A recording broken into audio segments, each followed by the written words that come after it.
Soft Currency Economics by Warren Mosler, The Fed in the Repo Market.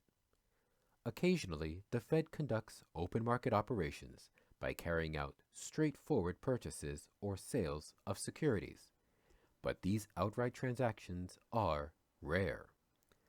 At the New York Fed's trading desk, where open market operations are executed, the desk executes outright security transactions only when it perceives a permanent change in reserve needs.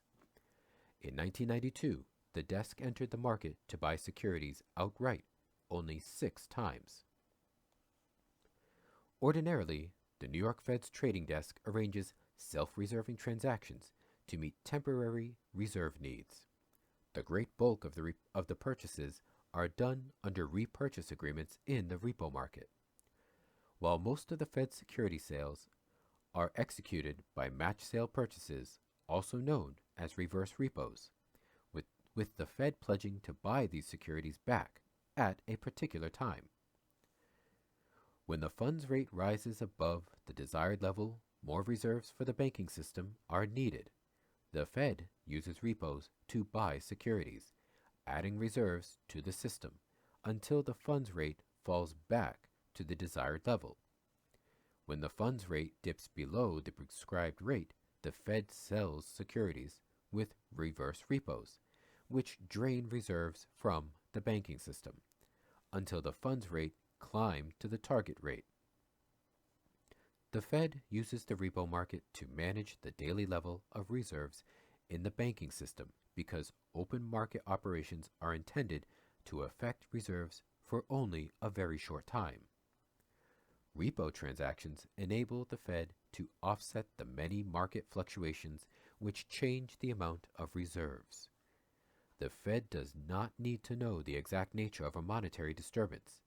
By watching the Fed funds rate, the Fed knows when to offset any shock in the money market with open market operations. The desk's activity is shown graphically in Figure 4. Fed economist Joshua Feynman tracked daily transactions of the open market desk from June 1988 through December 1990.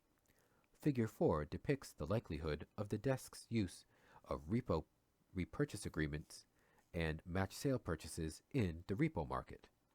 The graph also plots the probability that the desk will abstain from participating in the market.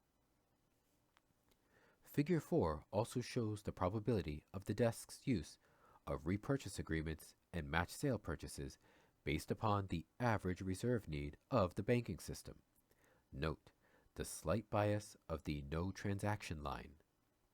The desk is somewhat more willing to allow a reserve deficiency to persist than an equal amount of reserve excess. The presence of the discount window as a source of reserves accounts for the desk's slightly smaller aversion to reserve deficiency versus reserve excess. Using the Fed funds rate as its daily guide, the Fed uses open market operations continuously to stabilize the funds rate. In theory and in practice, the trading desk has an easy task. Once the desired Fed funds rate has been determined, conducting offsetting open market operations is as simple as driving a car within the bounds of a straight, clearly marked lane. When the vehicle starts to drift, a minor adjustment is made to correct its path. If the vehicle drifts in the opposite direction, the driver uses the opposite correction.